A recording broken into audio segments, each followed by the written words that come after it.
berdoa. Itulah ungkapan isi hati kami dan pengakuan kami kepadamu dan di hadapan semua saudara-saudara kami yang berkumpul pada malam hari ini Tuhan, bahwa firman-Mu lah yang menjadi terang bagi kehidupan kami untuk mencelikan mata rohani kami untuk melihat setiap jalan Tuhan yang terang, membuka hati dan pikiran kami untuk selalu bersyukur kepadamu ya Bapa. Terima kasih Bapa dalam surga. Inilah sukacita kami Tuhan di saat kami menyembah-Mu dengan puji-pujian dan juga terlebih kami diperlengkapi oleh kebenaran firman-Mu.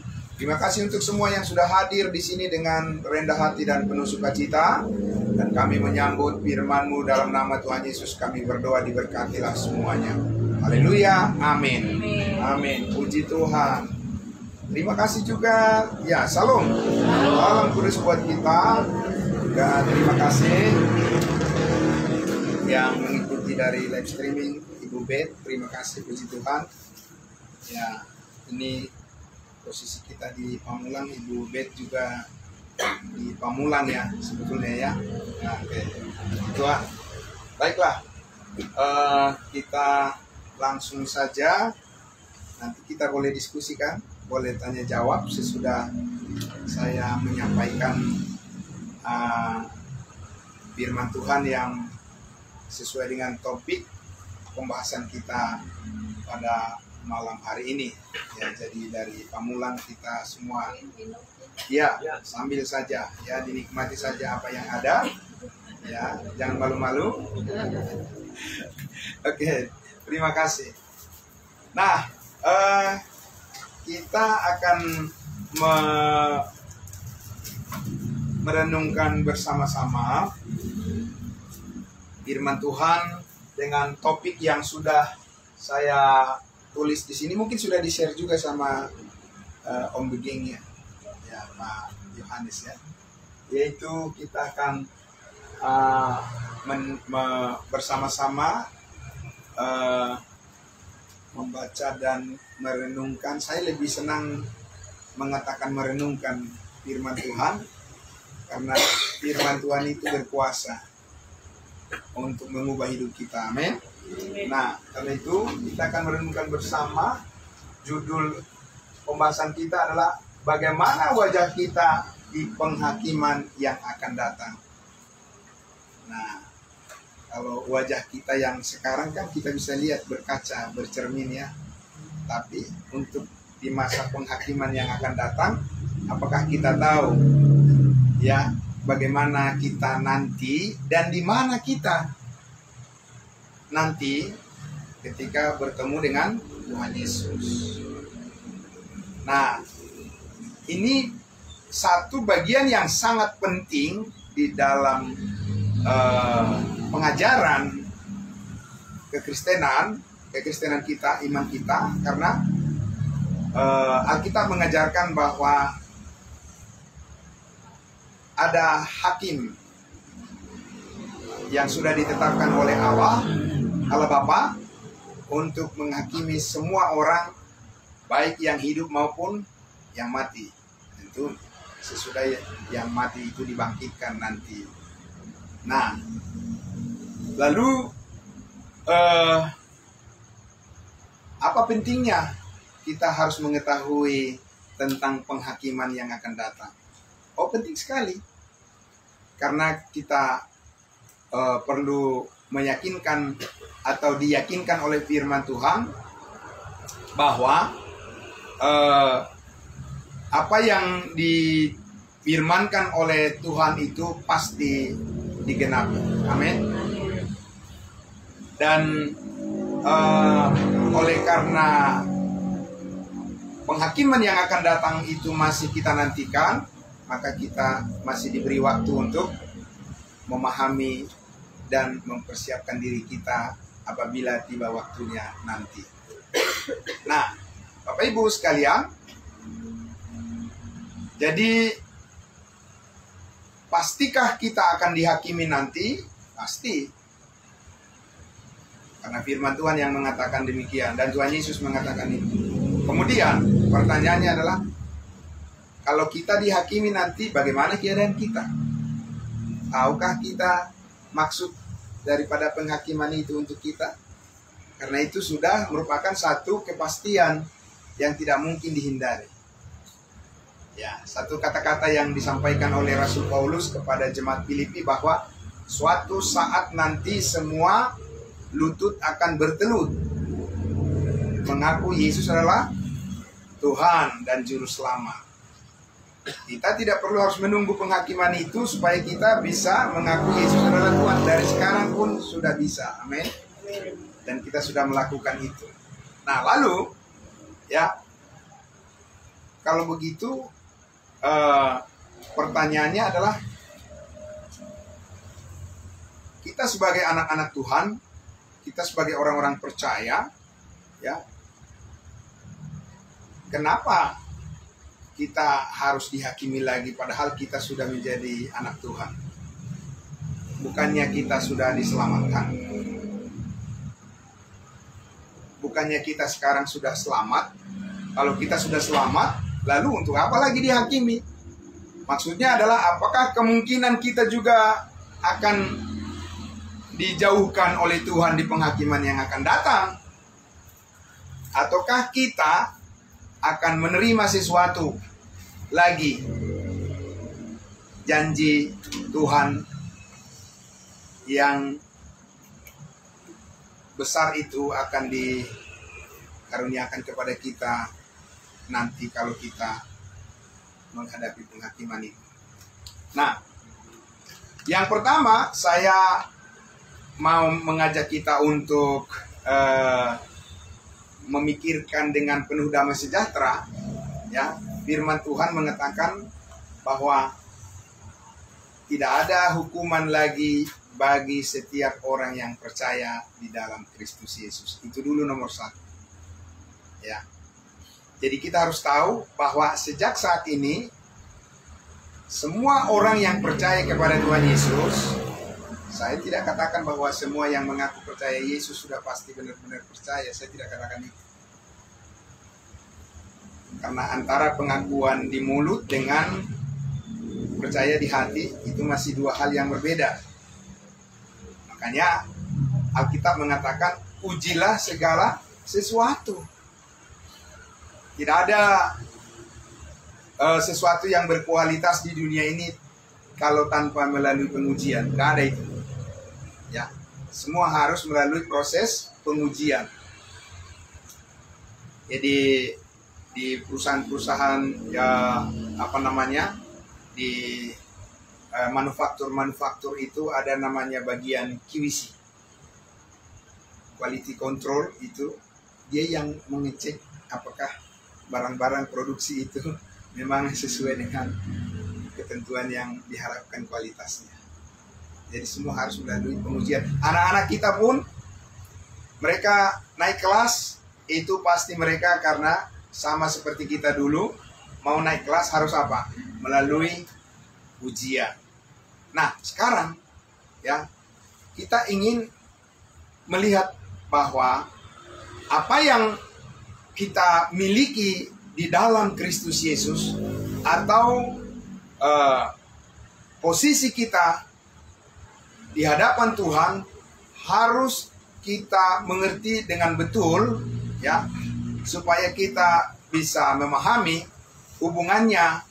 Kalau kita nanti berhadapan dengan penghakiman yang akan datang, apa yang kita harapkan di sana dan apa yang dijanjikan oleh Tuhan untuk kita di sana. Nah, oleh karena itu kita mulai dulu dari sebuah penegasan, ya, penegasan tentang status kita, posisi kita di hadapan Tuhan. Saya mengajak kita membuka di dalam Roma pasalnya yang ke-8, ya, Roma pasal 5 dulu. Roma pasal 5 ayatnya yang ke-8 sampai 10. Oke, ini dulu ya. Oke. Ya, Roma 5 ayat 8 sampai 10. Oke. Nah, kita lihat apa yang dikatakan oleh firman Tuhan di sana, ya.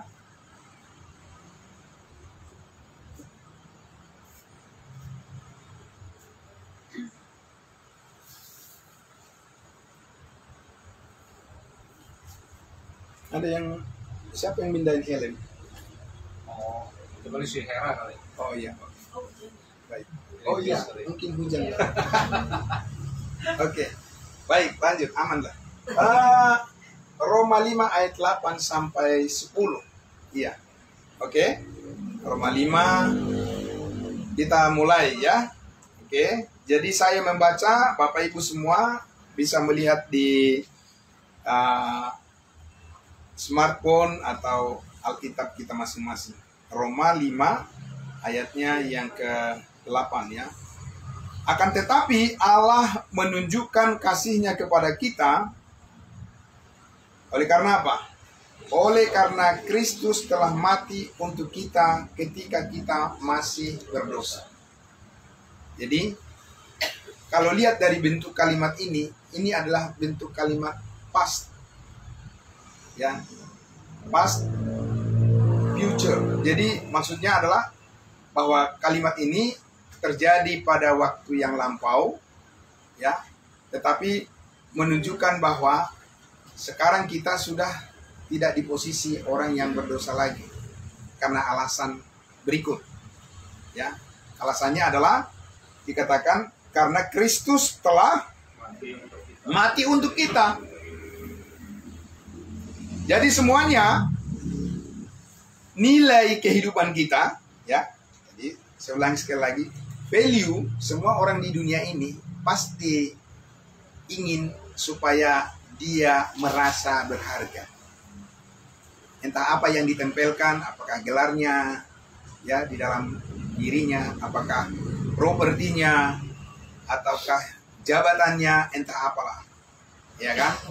Untuk bisa membuat seseorang itu merasa aku berharga. Nah, tapi kita Tuhan menaruh, ya kan, menaruh ya posisi kita di dalam Kristus Yesus untuk bisa kita mendapatkan suatu nilai yang berharga di hadapan Tuhan. Karena itulah ketika Kristus mati ya untuk kita. Jadi semuanya dimulai dari situ. Kalau Tuhan Yesus tidak mau mati di atas kayu salib, kita akan masuk ke dalam kebinasaan, hukuman yang kekal. Tidak ada artinya. Ya, itu yang Yesus katakan, ya, lebih baik orang itu tidak usah lahir ke dunia ini. Karena apa? Lahir ke dunia ini untuk hidup menjadi sia-sia di masa yang akan datang, mending gak usah lahir. Untuk apa? Ada untuk mengalami kebinasaan. Tapi kita, Kristus telah mati untuk kita ketika kita masih berdosa dulu. Sekarang kita tahu bahwa dengan kematian Yesus Kristus, semua dosa kita sudah disucikan oleh darahnya. Ya, bukan sebagian, Bapak Ibu, saya ulangi sekali lagi. Tidak ada Alkitab mengajarkan darah Yesus menyucikan dosa kita sebagian. Itu fake. Ya, kalau dikatakan Tuhan mengampuni saya sebagian dengan darahnya yang tertumpah di Bukit Kalpari 2000 tahun lalu, mengampuni sebagian dosa saya, terus sebagian lagi siapa yang mau mati untuk itu? Darah siapa lagi yang mau ditumpahkan untuk menebus dosa saya sebagian lagi? Maka Alkitab mengatakan bahwa ketika Kristus mati di atas kayu salib, Dia berkata, sudah selesai. Amin. Kita pun harus mengaku hal yang sama, sudah selesai. Jadi kita tidak boleh bergantung dengan apa yang di pandangan mata jasmani kita, kalah karena kuasa daripada perkataan firman Yesus. Tidak boleh. Kita harus percaya bahwa darah Tuhan Yesus sudah menyucikan kita dari segala dosa. Maka itulah sebabnya kata-kata ini dulu ketika kita masih berdosa. Sekarang tidak lagi. Kalau sekarang kita masih berdosa, apa gunanya Yesus mati di atas kayu salib? Karena upah dosa adalah maut. Semua yang kita kerjakan itu akan sia-sia. Karena kita akan binasa kekal di penghakiman yang akan datang. Karena orang berdosa tidak akan layak masuk surga. itu sudah merupakan pernyataan yang absolut dan tidak bisa ditawar-tawar, sudah harga mati. Nah, karena itulah maka di ayat 9 dikatakan, kita lanjut ayat 9. Lebih-lebih karena kita sekarang, kapan? Dulu apa sekarang? Sekarang. Jangan menoleh lagi ke belakang. Kalau kita menoleh ke belakang, maka kita kembali kepada keadaan yang buruk. Tapi demikianlah sekarang apa? Lebih-lebih karena kita sekarang telah apa? Dibenarkan oleh darahnya, bukan dibenarkan oleh kebaikan kita. Kadang kekristenan itu latah, banyak yang saya tahu ya, latah sekali. Jadi seolah-olah dirinya itu dibenarkan karena perbuatan baiknya. Apa iya? Belajarlah kata Alkitab. Ya. Belajarlah benar. Alkitab mengatakan kita dibenarkan oleh darah Yesus, bukan oleh darah kita yang tertumpah, air mata kita yang tertumpah. Tidak ada itu. Ya kan? Jadi ini semua statement, pernyataan peninggian kepada Yesus Kristus sepenuhnya untuk mengikis ya perasaan-perasaan yang kita miliki yang bergantung kepada akal pikiran kita sendiri. Itu harus bersikap supaya kemuliaan hanya bagi nama Tuhan saja. Amin. Tidak ada manusia yang bisa mengambil sedikit pun kemuliaan bagi dirinya, karena kita ini bukan siapa-siapa di hadapan Tuhan. Kita ini hanya orang tebusan yang dihargai oleh Tuhan dengan darahnya. Maka dikatakan lebih-lebih karena kita sekarang telah dibenarkan oleh darahnya, kita apa? Kita mudah-mudahan diselamatkan. Lah iya. Faktanya kekristenan sekarang ini banyak yang berpikir bahwa mudah-mudahan diselamatkan. Kenapa mudah-mudahan, bos? Itu perkataanmu atau perkataan firman? Ya kan? Alkitab mengatakan pasti diselamatkan. Amin. Dan itulah perbedaan ya, orang yang percaya pada Yesus dengan kepercayaan yang lain. Bahwa kita memiliki sebuah garansi kepastian keselamatan satu kali untuk selama-lamanya. Masih banyak orang belum menghargai itu sebagai sebuah sumber sukacita di dalam kehidupan pribadi dan keluarganya. Masih nyari-nyari cara lain untuk merasakan damai dalam hidup. Tidak akan lebih kuat dari sini. Amin. Ini lebih kuat. Tidak ada yang bisa menandingi. Ya, sengaja lawan. Ya, serius Bapak Ibu. Ya, bahwa sekarang kita sudah pasti diselamatkan. Dan ini ada hubungannya dengan penghakiman yang akan datang. Kalau kita sudah pasti diselamatkan, saya tulis di sini ya. Kita pasti selamat. Dari mana? Dari murka Allah. Ya. Kita pasti selamat dari hukuman yang akan datang. Jadi nanti ini ada hubungannya dengan topik kita ini. Terus untuk apa kita dihakimi nanti? Lagi untuk apa urusannya? Itu yang mau saya jelaskan.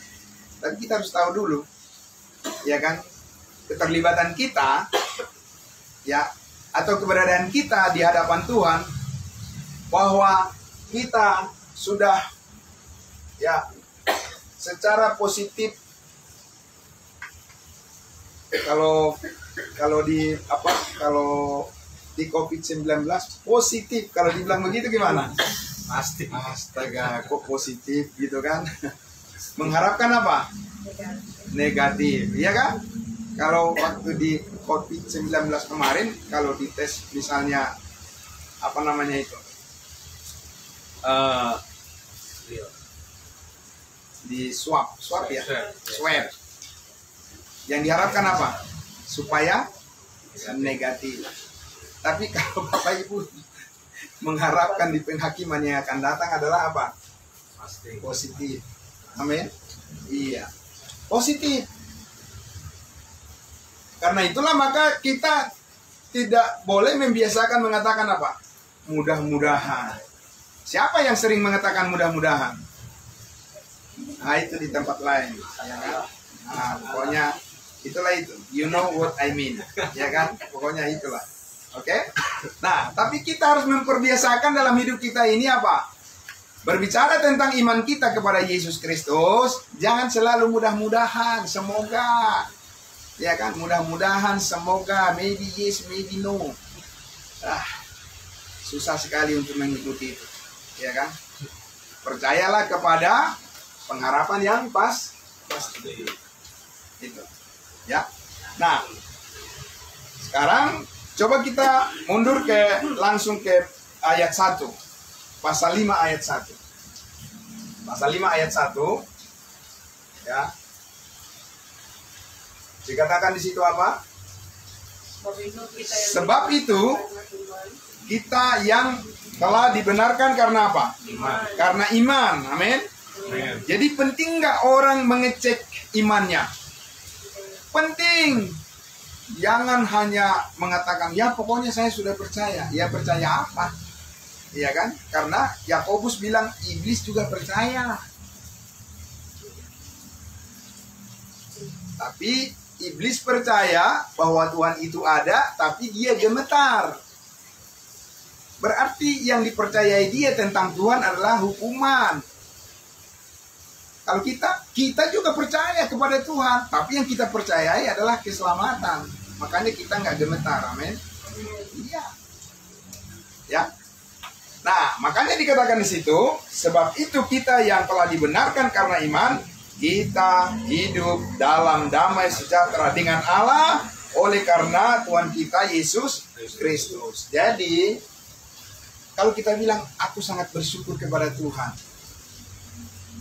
Cek pada diri Bapak Ibu dan saya, alasannya apa?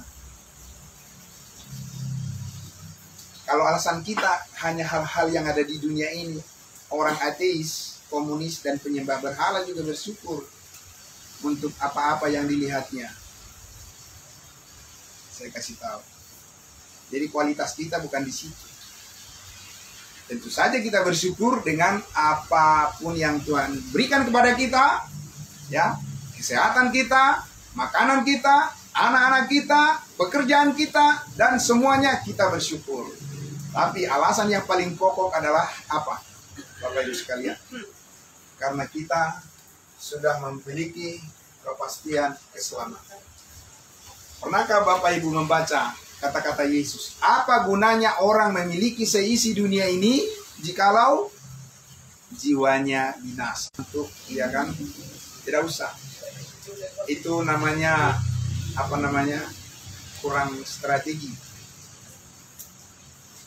Baca satu ayat saja atau 2 ayat, tapi teratur, rutin, menjadi habit, menjadi lifestyle yang jadi gaya hidup, ya kan?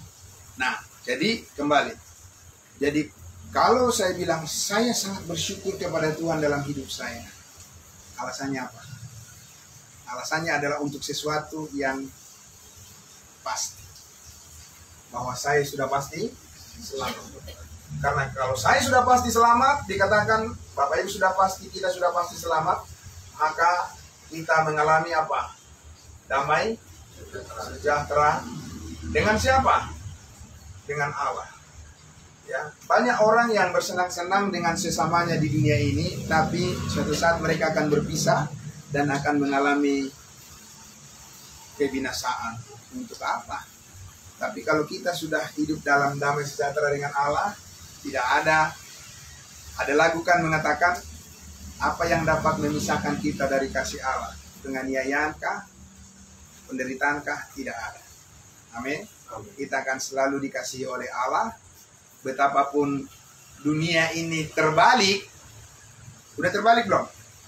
Belum. Hampir.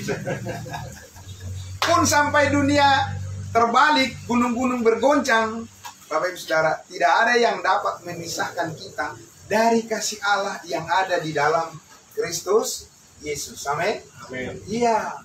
Kenapa? Karena tadi sudah dikatakan kalau Kristus mati untuk mengampuni segala dosa kita dan itu sudah selesai. Amin. Nah, jadi ya saya coba stop di sini dulu untuk ya meletakkan fondasi, ya meletakkan dasar iman kita bahwa di dalam Kristus Yesus Tuhan kita tidak akan pernah lagi ditolak oleh Tuhan. Amin. Iya. Karena kalau Tuhan berjanji, kemarin itu ada yang kurang. Apa yang kurang? Manusia tuh yang bisa begitu, ya kan? Karena manusia tidak sempurna. Tapi kalau Tuhan mengatakan pasti selamat, berarti itu pasti selamat. Berapa persen? 100%. Nah, sekarang kita masuk pada inti daripada topik yang kita bahas, yaitu tentang penghakiman. Jadi kalau kita nanti menghadap Kristus, kita masih perlu dihakimi atau tidak? Masih perlu nggak kita dihakimi? Kan kita sudah pasti selamat. Ya, masih perlu atau tidak kita dihakimi? Nah, kenapa orang takut mendengar kata dihakimi? Karena sehari-hari kalau kita lihat, ya kalau ada namanya penghakiman berarti sudah hubungannya dengan hukuman. Iya kan? Iya, makanya orang tidak mau dihakimi karena itu cenderung kepada hukuman. Gitu. Nah, sedangkan kalau kita lihat di satu lagi di Roma 8 ayat 1, ya, coba kita lihat di Roma 8 ayat 1, ini pasal 5, pasal 8, dikatakan apa? Ya. Roma 8 ayat 1 dikatakan, demikianlah Sekarang tidak ada. sekarang, selalu ada kata-kata apa? Sekarang. Ya, kita berbicara sekarang. Karena nilai hidup kita dihargai oleh Tuhan di dalam darah Kristus karena sekarang. Ya. Demikianlah sekarang tidak ada penghukuman lagi bagi mereka yang ada, bagi mereka semua orang, tidak, bagi mereka yang ada di dalam Kristus Yesus. Amin. Ya. Jadi tidak ada lagi apa? Tidak ada lagi penghukuman. Jadi kalau kita dihakimi, bagi siapa ini? Bagi setiap orang yang percaya kepada ya Kristus Yesus. Bagaimana? Kita bisa lega enggak kalau kita dengar firman Tuhan seperti ini? Atau kita masih terus diterpa oleh beratnya tekanan dunia ini? Iya kan? Iya. Kita membutuhkan kuasa yang lebih besar untuk keluar daripada tekanan dunia. Karena dunia mau supaya kita terperosok dan nilai kita menjadi nol. Itu menurut anggapan dunia. Tapi kalau kita melihat diri kita dalam kaitan dengan Yesus Kristus, Yesus selalu berkata tidak ada lagi apa? Hukuman. Tidak ada hukuman. Kita sudah merdeka. Amin. Merdeka. Tapi ini bukan merdekanya dunia. Kalau merdekanya dunia itu bisa direbut oleh orang yang lebih kuat. Ya, tapi ini adalah merdeka ya secara rohani karena kesatuan kita dengan Yesus Kristus yang sudah mengalahkan maut dan sudah bangkit dari kubur dan sudah hidup selama-lamanya dan menang atas kuasa maut dan kuasa iblis, kuasa setan. Ya. Nah, jadi bagi mereka yang ada di dalam Kristus Yesus, ada kata apa di situ, kata kuncinya? Di dalam. Jadi kita ini apa?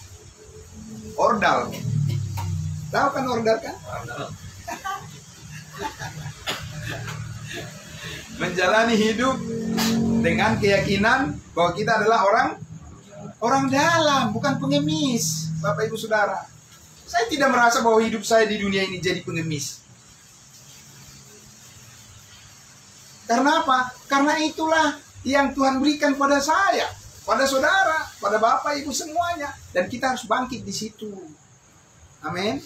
Ya, kita tidak bisa menciptakan hidup kita sendiri, gaya hidup kita, atau tujuan hidup kita, dan bahkan cara kita hidup, kita tidak bisa menentukan sendiri.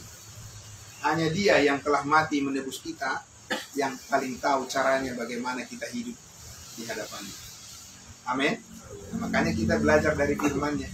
Karena firman Tuhan itulah pelita terang bagi jalan kita. Jadi, sekali lagi, kita adalah orang yang sudah di dalam.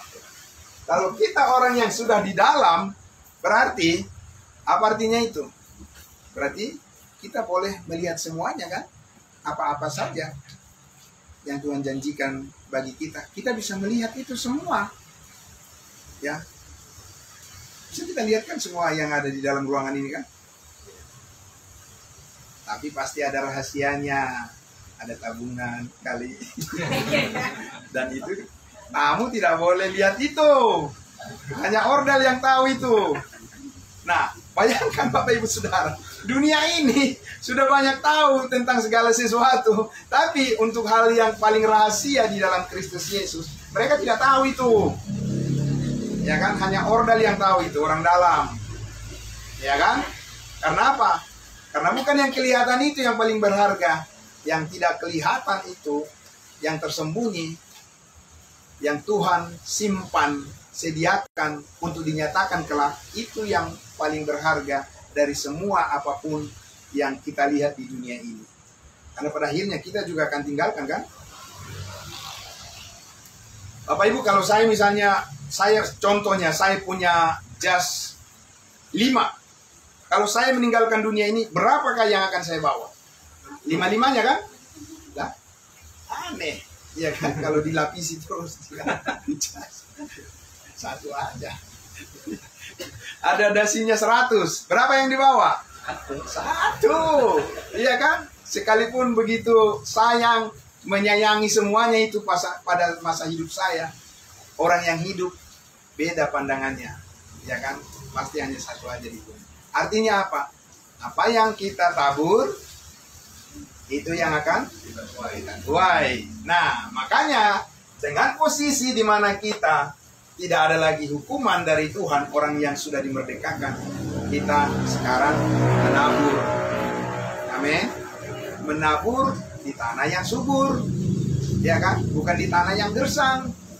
Karena firman Tuhan itulah yang menyuburkan. Ya kan? Bagaimana kita bisa menghasilkan buah. Amin. Nah, karena itulah mengapa nanti masih ada penghakiman.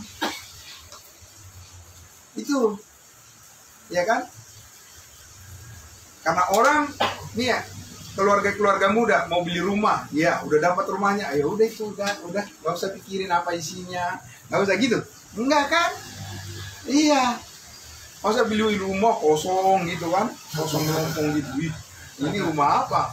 Iya kan? Tidak ada rumah kosong. Pasti didandani, iya kan? Akan dipikirkan bagaimana ya meja makan, bagaimana kursi, bagaimana lemari. Iya. Nah, Bapak Ibu sekalian, ya kan? Kita di dalam Kristus Yesus, rumah kita di surga. Kadang saya dengan ya, karena rumah saya masih belum jadi kali. Loh, kok belum jadi? Lah itu rumah Tuhan, surga itu rumah Tuhan, itu rumah kita. Amin. Kalau belum jadi terus Tuhannya di mana? Ngontrak gitu. Aneh-aneh aja. Iya kan? Rumah kita itu udah jadi. Amin. Bapak Ibu Saudara, bukan lagi didandani kali rumah saya, lagi dibikin itu apa namanya pondasinya. Tidak ada seperti itu. Kalau kita bilang ya isinya, ya kan? Amin. Kalau kita bilang perabotnya, ya makanya kita di sini berkarya untuk Tuhan. Karena apa? Perabot di dalam rumah kita yang di sono harus kita siapkan dari sini. Karena itulah yang diperhitungkan Tuhan dari setiap apa yang kita lakukan, seperti untuk Tuhan dan bukan untuk manusia. Amin. Nah, itu makanya ada penghakiman nanti yang akan datang. Ya, bukan untuk menghakimi kita masuk surga atau tidak. Tidak, itu dari sini sudah selesai, sudah jaminan 100% itu. Tapi tentang apa yang disebut. Ada lagu kan mengatakan upahmu besar di surga. Amin.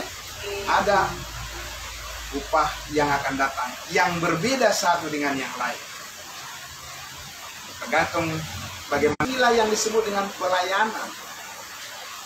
Pelayanan itu bukan berarti yang megang Alkitab dialah yang melayani. Oh tidak.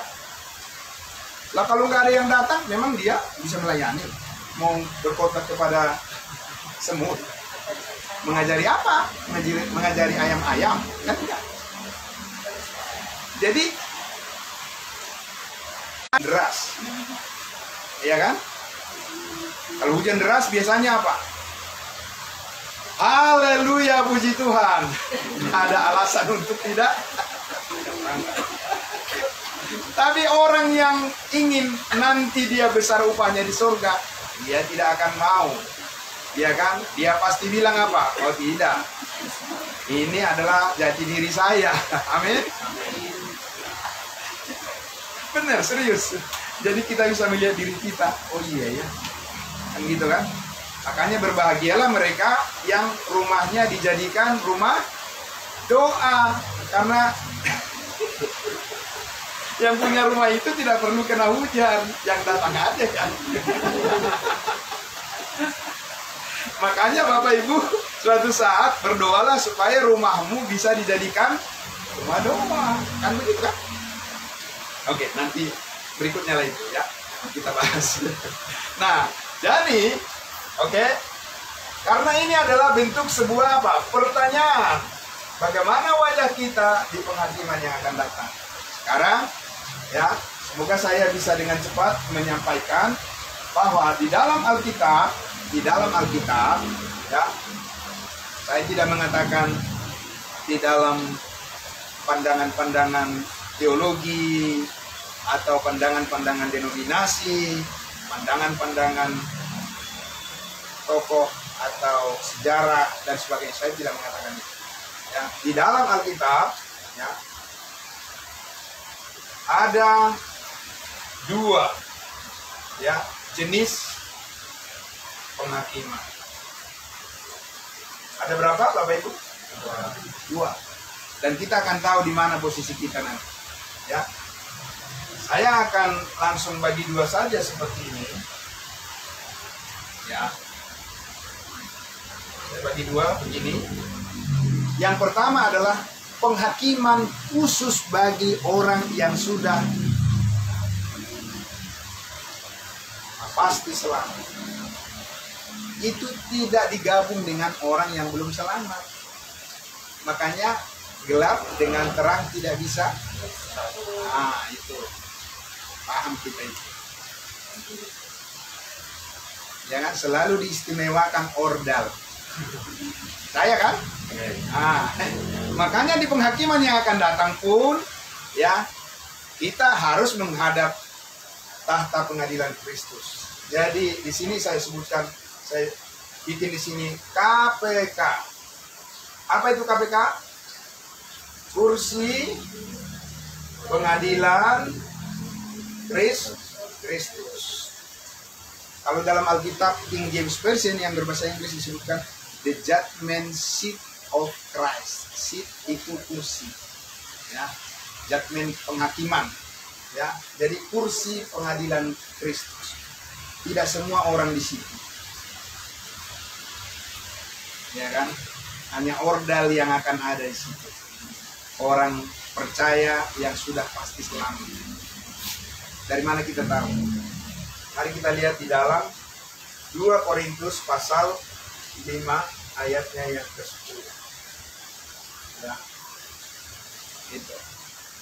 Jadi kalau kita mau maju ke pengadilan, jangan semua diterobos. Lihat dulu tulisannya di situ, di pintu itu. Ya kan? Tidak bisa asal masuk ruangan. Ya kan? 2 Korintus 5 ayat 10 dikatakan apa? Ya, sebab kita semua, siapa kita di situ? Kita orang dalam. Bukan kita semua orang, tidak ada. Rasul Paulus tidak orang yang tidak percaya. Untuk apa dia menulis surat firman Tuhan ke situ? Karena ada jemaat kudus di Korintus, ditulislah surat tanggung jawabkan. Betul ya? Iya kan? Apa di situ dikatakan? Kata-katanya apa? Supaya setiap orang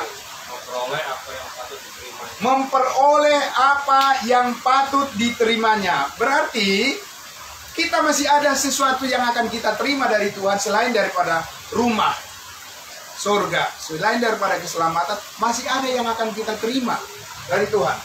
Jadi harus menghadap, karena apa? Akan menerima sesuatu ya dari Tuhan Yesus. Oke, itu dulu ya. Nanti sesuatu ini akan kita lihat apa itu. Nah, oke, baik. Dan saya akan langsung mengajak kita untuk melihat sesuatu ini apa. Apa? Ya. Kita lihat di dalam 1 Korintus pasal 3 ayatnya yang ke 10 sampai 15. Oke. Baik. 1 Korintus pasal 3 ayat 10 sampai 15. Nah. Ya. Apa dikatakan di situ? Saya akan membacakan dan kita semua bisa melihat gadget kita atau Alkitab kita ya. Saya baca. Sesuai dengan kasih karunia Allah yang dianugerahkan kepadaku, aku sebagai seorang ahli di atas apa? Di atas pondasi. Amin. Pondasinya adalah Yesus Kristus, keselamatan kita. Bangunannya adalah perbuatan kita. Amin. Karya kita, pelayanan kita itu bangunan yang disusun. Ya. Sampai lalu kemudian ini kan metafora dari perbuatan kita itu, ya. Jadi diibaratkan seperti itu. Supaya bisa diuji harus ada wujudnya, loh. Ya kan? Kalau semuanya serba hanya hayalan, lah mana bisa diuji? Ya kan? Kalau itu hanya imajinasi, mana bisa diuji? Harus diwujudkan. Harus ada wujudnya. Ya kan? Makanya kita bersekutu seperti malam ini wujudnya. Ya kan? Bukan hanya apa tuh? Bukan hanya omdo katanya kan? Ada wujudnya. Supaya nanti bisa diuji. Ya kan? Kalau kita tidak mewujudkannya, terus apa yang mau diuji nanti? Kan begitu, Bapak Ibu ya? Nah, karena tampilannya itu ada. Kristus hidup di dalam aku. Adapun hidupku ini bukannya aku lagi, melainkan Kristus yang hidup di dalam aku. Dan itu nyata. Ada tampilannya. Amin. Dan itu yang diumpamakan di sini, ya, dimetaforkan di sini. Nanti kalau Tuhan menguji ordal ini, setiap apa yang kita perkatakan, pelayanan kita, perbuatan kita, pekerjaan kita, kasih kita, pengorbanan kita, perjuangan kita, semua itu akan diuji. Dan tidak lebih dari hanya dalam 2 bentuk ini, yaitu emas, perak, batu permata, dan yang kedua kayu, rumput kering, dan jerami. Dan ini akan dikatakan akan diuji oleh apa? Ayat berapa itu? Ayat selanjutnya dikatakan 13, sekali kelak pekerjaan masing-masing orang akan nampak. Apa yang akan nampak dan apa yang akan diuji? Apakah diri kita yang akan dites nanti oleh Tuhan? Bukan. Diri kita sudah dites dan diuji di dalam darah Yesus. Lolos. Amin. Berhasil. Ya kan? Karena apa? Karena darahnya menyucikan kita. berhasil, dicentang, klik. Kan begitu ya? Beres kan? Ya. Tetapi tentang perbuatan pekerjaan pelayanan kita, nanti itu akan dibawa kepada suatu bentuk evaluasi. Dan Tuhan Yesus yang mengevaluasi. Dan hasilnya, ya, diuji dengan apa? Di situ dikatakan apa? Dengan api. Semacam, ini kan metafora, ya, api. Ini bukan api penyucian, tapi api pengujian. Karena apa? Karena ini wujud daripada benda-benda ini, kualitasnya hanya bisa diuji dengan apa? Ya kan?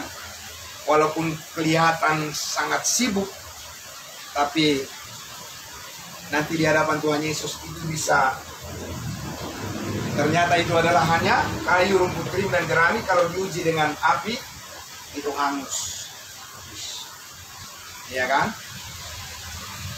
Tapi yang namanya emas, perak, batu permata, katanya ditaruh pun di mana? Di lumpur. Kalau emas itu tetap emas. Amin. Nah, dan lagi pula membentuk emas itu harus apa? Dengan dibakar dulu kan? Pukul, bakar, dibentuk, dihajar. Jangan dihajar. Mana bisa kita bilang di dunia ini kita tidak menghadapi problem di sini? Tidak bisa. Yang bisa kita katakan adalah apa? Saya percaya Tuhan pasti memberikan jalan keluar dan pencobaan tidak melebihi daripada kekuatan saya. Kenapa bisa begitu? Karena itu janji Tuhan. Amin.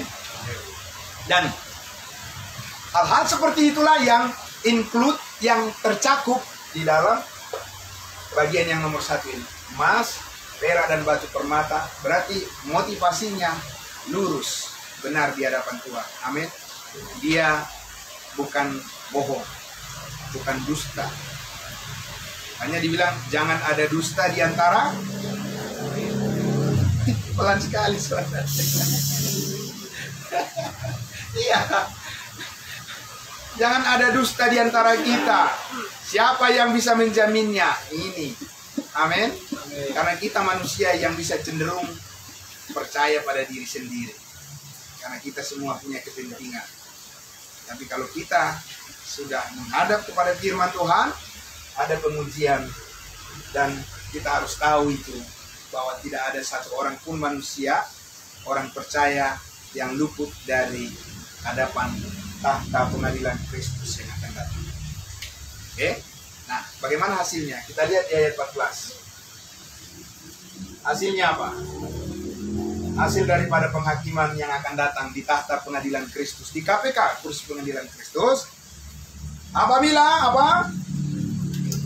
Jika pekerjaan yang dibangun oleh seseorang percaya tahan uji, ia akan mendapat upah. Berarti apa? Sangat beruntung. Amin. Luar biasa. Beruntung. Anda belum beruntung. Bapak Ibu Saudara, mau dengar yang mana? Setiap hari. Ya. Mau dengar yang mana? Beruntung. Iya, makanya. Jong ya. Nah, iya. Jujur saya juga datang dari Cibubur ke sini karena aku termotivasi dengan ini. Maksudnya adalah bahwa tidak ada yang sia-sia di hadapan Tuhan. Amin. Amin. Ya, itu bagus kan? Bapak Saudara, kita bukan mengikuti yang memberikan jong, tapi yang akan membawa kita kepada keberuntungan. Oke? Jadilah keluarga yang beruntung. Amin. Iya, jadilah anak-anak Tuhan yang beruntung. Ya kan? Oke. Tapi ordal ini, orang dalam ini ada juga nanti yang menyesal. Menyesal bukan karena dia masuk surga, menyesal karena dia tidak mendapatkan Ya, dari Tuhan. Siapa tuh? Biasanya kalau nggak dikasih upah, apa? Orangnya apa? Ya sudah tahu. Ya, kita udah tahu lah. Anak-anak nih ya kan. Siapa tadi yang nyapu rumah? Saya. Kamu? Enggak, dia main-main aja. Enggak, kamu nggak dapat upah. Tahu kan? Ya tahu lah. Manusia aja tahu begitu, apalagi Tuhan. Ya kan? Nah, ayat 15 dikatakan apa? Tetapi jikalau pekerjaannya apa? Terbakar. Yang mana yang terbakar nih? Satu apa dua? Dua ini. Ordal ini, orang dalam ini, orang percaya ini akan menderita apa? Bukan menderita masuk neraka, tidak ada itu. Ya kan? Tuhan janji kita pasti selamat, ya pasti selamat.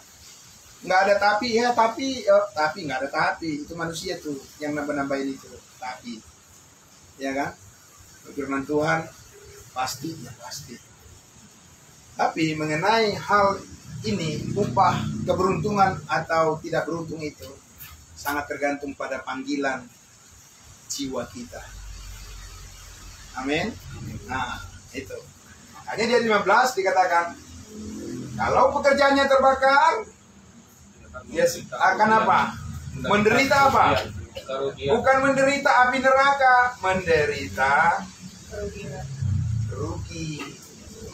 Tapi apa? Dia sendiri akan tetap selamat. Karena dia selamat bukan karena perbuatan, karena percaya. Jadi nggak bisa perbuatannya membatalkan keselamatannya. Tapi janganlah pilih orang yang ingin nanti menghadapi penghakiman di pihak yang merugi. Karena itu nggak bisa diulang lagi. Udah terlambat. Di sini kita memperbaikinya. Amin. Ya. Makanya Tuhan mengajari kita untuk hidup saling mengasihi. Karena ini ada hal yang lain nanti yang akan kita hadapi. Dan apa judul? Apa topik pembelajaran kita hari ini? Bagaimana apa, Wak? Nah, lihatlah wajah saudara dan saya di sini. Bagaimana orang yang beruntung dan bagaimana orang yang menderita kerugian. Beda nggak? Sama nggak wajahnya? Ya beda lah. Kalau orang yang rugi, biasanya ngetok pintu, gitu kan? Tapi kalau mengalami kerugian, itu siapa? Gak jelas, gitu kan? Karena apa? Karena Tuhan mau kita semua punya spirit, semangat yang apa dikatakan? Janganlah kerajinanmu kendor, tapi hendaklah rohmu menyala-nyala. Amin. Dan layanilah Tuhan. Tuhan tidak menempatkan kita di dunia ini untuk mengalami apa? Wajah yang murung, tidak. Tuhan mau kita selalu apa? Tersenyum. Tersenyum di sini bukan berarti jalan dia ke pasar. Nanti orang bilang, itu apa itu? Kenapa itu? Kok tersenyum terus? Bukan itu maksudnya. Yang di dalam apa? Batinnya. Batinnya tetap percaya, pengharapan kepada Tuhan, itu pasti. Amin. Ya, nah, itu baru pertama. Sekarang kita akan lihat bagian penghakiman yang kedua. Kalau yang pertama tadi adalah ini untuk semua orang percaya, maka yang kedua ini adalah yang disebut dengan tahta putih, ya. Ini adalah untuk orang yang tidak percaya. Mereka akan dihakimi enggak? Pasti. Sedangkan orang percaya aja tidak ada yang lolos dari penghakiman, apalagi orang yang tidak percaya pada Yesus. Tapi kita dulu, baru mereka. Ya kan? Jadi anak sulung dulu. Ya kan? Artinya orang yang sudah menerima Yesus sebagai Tuhan dan Juru Selamat, yang sudah percaya bahwa pasti diselamatkan hidup yang kekal, dimeteraikan dengan Roh Kudus, barulah nanti sesudah ini selesai, kita sudah beres, ya, barulah Tuhan mengurusi orang-orang yang menolak Dia. Ya kan? Jadi kalau orang-orang sekarang menolak Yesus, nggak usah marah-marah sama mereka. Tunggu giliran aja. Nanti akan ada waktunya dia berhadapan dengan hakim dari segala hakim. Ya. Nah, karena itu kita akan lihat di sini di dalam, kita buka di mana itu dikatakan di Wahyu pasal 20, ya, ayat 11 sampai 15. Oke. Ya. Wahyu 20 ayat 11 sampai 15. Sudah semua? Kalau sudah, saya akan membacakan untuk kita dengarkan bersama. Ya. Wahyu 20 ayat 11 sampai ayat yang ke-15. Judul perikopnya di situ apa? Hukuman yang terakhir. Hari kiamat. Apakah kita ada di situ?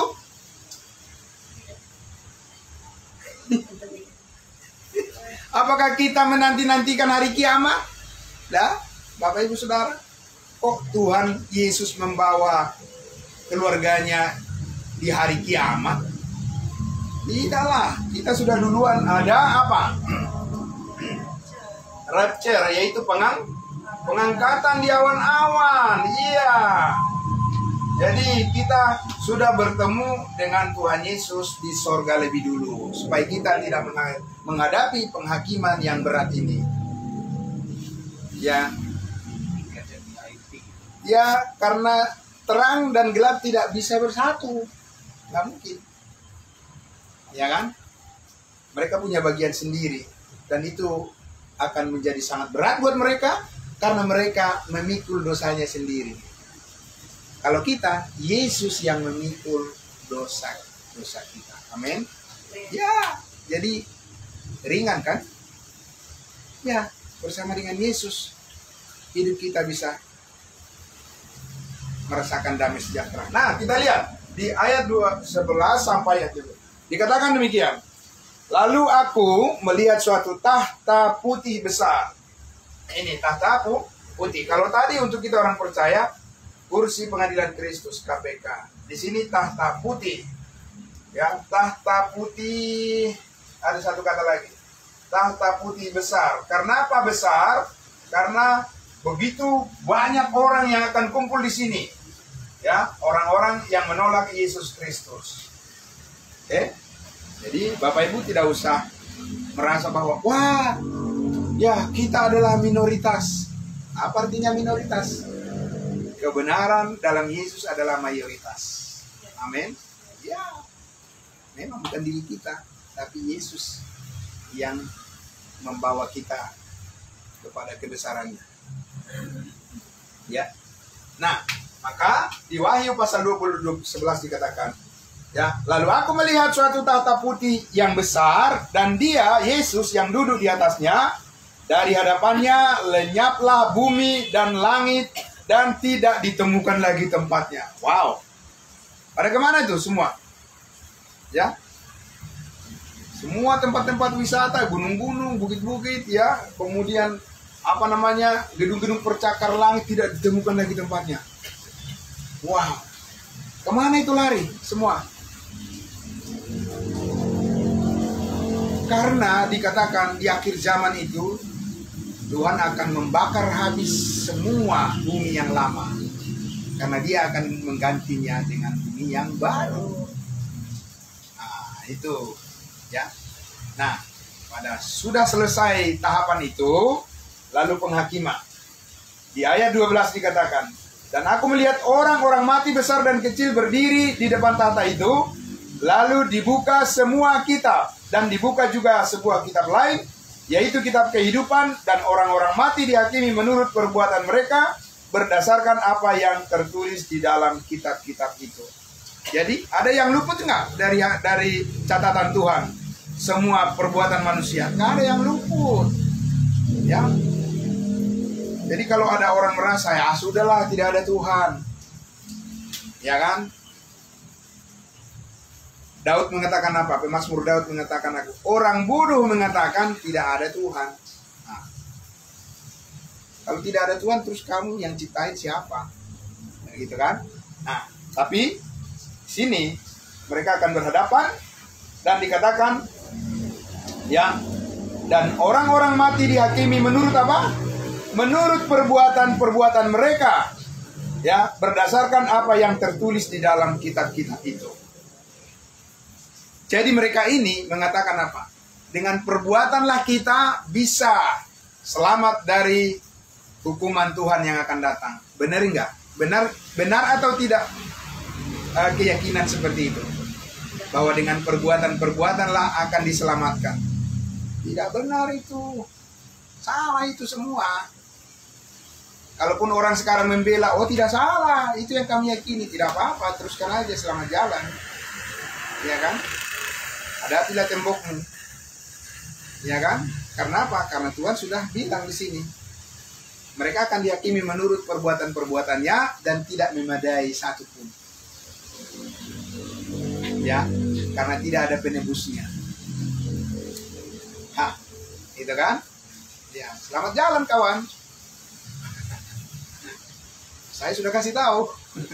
Amin. Iya. Gitu. Ya, maka kita perlu kesaksian kita untuk mereka kan? Nah, apa yang terjadi berikutnya? Ayat 13, maka laut menyerahkan orang mati yang ada di dalamnya, dan maut dan kerajaan maut menyerahkan orang-orang mati yang ada di dalamnya, dan mereka dihakimi masing-masing menurut perbuatan-perbuatannya. Yang mati di laut itu, meskipun dagingnya dimakan ikan-ikan, bukan berarti orangnya menjadi tidak ada. Di pandangan kita itu tidak ada. Tapi di dalam catatan Tuhan itu tetap ada semuanya. Ya kan? Nah, ada kitab-kitabnya di sini. Lalu maut dan kerajaan maut itu dilemparkan kemana? Ke dalam lautan api. Itulah kematian yang kedua, lautan api. Dan setiap orang yang tidak ditemukan namanya tertulis dalam kitab kehidupan itu, dia dilemparkan ke dalam lautan api itu. Masih ada keselamatan nggak di hari kiamat ini?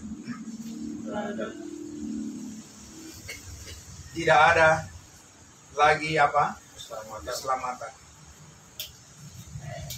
Yang ada adalah apa? Api, lautan, ada itu apa namanya? Saya tulis di sini lautan api, neraka yang kekal. Oke. Jadi saya, Bapak Ibu semua tidak menantikan itu. Bukan itu bagian kita. Amin. Yang ini KPK, terus pengadilan Kristus. Dan kita mau supaya nanti di sana kita adalah orang-orang yang beruntung yang menerima upah yang besar dalam surga. Makanya kita terlibat melayani Tuhan. Karena hanya mereka yang melayani yang akan menerima upah dan Tuhan. Amin. Ya. Nah, jadi Ibu Saudara sekalian, senang nggak mengenali Yesus, Bapak Ibu Saudara? Senang. Jelas tujuan hidup. Ya kan? Jelas. Bukan blur. Jelas. Dan kalau orang tidak memilih untuk terlibat hidup dalam pelayanan kepada Tuhan, ya memang kembali kepada masing-masing orang. Tapi kebenaran ini harus dijelaskan kepada setiap orang. Karena apa? Hidup adalah pilihan. Ya kan Bapak Ibu? Pilihlah apa yang benar menurut Tuhan. Karena itu sudah pasti keberuntungan yang menanti di ujung sana. Oke Bapak Ibu, jadi jelas ya bagaimana wajah kita ketika kita menghadapi penghakiman yang akan datang. Happy, ceria. Amin. Ya, berikan tepuk tangan buat Tuhan. Nanti kita akan diskusi. Saya tutup dulu dalam doa. Terima kasih juga yang mengikuti dari live streaming. Ya, Tuhan memberkati semuanya dimanapun Bapak Ibu. Mari saya memimpin dalam doa. Terima kasih Bapa di dalam sorga. Semua karena kemurahan hati-Mu yang telah mengaruniakan Yesus Kristus anakmu yang tunggal. Mati di atas kayu salib, darahnya tercurah, dan tubuhnya diserahkan, bahkan nyawanya menggantikan kami. Yang dulu kami adalah orang-orang yang seharusnya dilemparkan ke dalam lautan api neraka, tetapi kami telah dibasuh oleh darah Yesus. Disucikan oleh darah Yesus. Dengan darah yang sangat berharga, tidak bercacat celah, kami sekarang adalah orang-orang kudus-Mu, kami adalah orang-orang percaya-Mu, kami adalah anggota-anggota tubuh Kristus, kami adalah anak-anak Tuhan pewaris surga yang sanggup menjalani kehidupan dan pelayanan kami untuk tetap setia kepada Yesus Kristus Tuhan kami. Supaya di hari penghakiman yang akan datang di kursi pengadilan Kristus, kami akan bersorak-sorai menerima segala berkat upah yang besar, mahkota kebenaran, yang mahkota kemuliaan yang menjadi sumber sukacita kami selama-lamanya.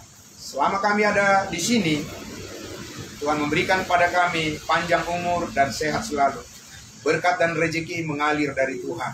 Kami sangat percaya Engkau tidak akan membiarkan kami sendirian menghadapi berbagai masalah dalam kehidupan ini, karena ada roh Tuhan Yesus, Roh Kudus penopang bagi kami semua. Ada saudara-saudara kami juga yang selalu sehati dengan kami semua. Keluarga-keluarga kami juga yang selalu sehati sepikir dengan kami semua. Untuk bersama-sama saling mendoakan satu dengan yang lain, bahwa pelayanan yang Tuhan percayakan ini tidak akan sia-sia, tetapi menjadi hormat dan kemuliaan bagi nama-Mu. Diberkatilah semua saudara-saudara kami, baik yang hadir dalam ruangan di tempat ini, dan juga yang mengikuti live streaming di Facebook. Tuhan memberkati dimanapun mereka berada. Tuhan yang senantiasa melimpahkan segala kebaikan-Mu dan memampukan kami semua untuk bergandengan tangan satu dengan yang lain, sehati sepikir, satu suara memuliakan Tuhan kami Yesus Kristus melalui pelayanan yang Tuhan percayakan bagi kami. Di dalam nama Tuhan Yesus kami berdoa dan bersyukur. Haleluya. Yang percaya kita katakan amin. Terima kasih. Haleluya. Tuhan memberkati. Selamat malam semuanya.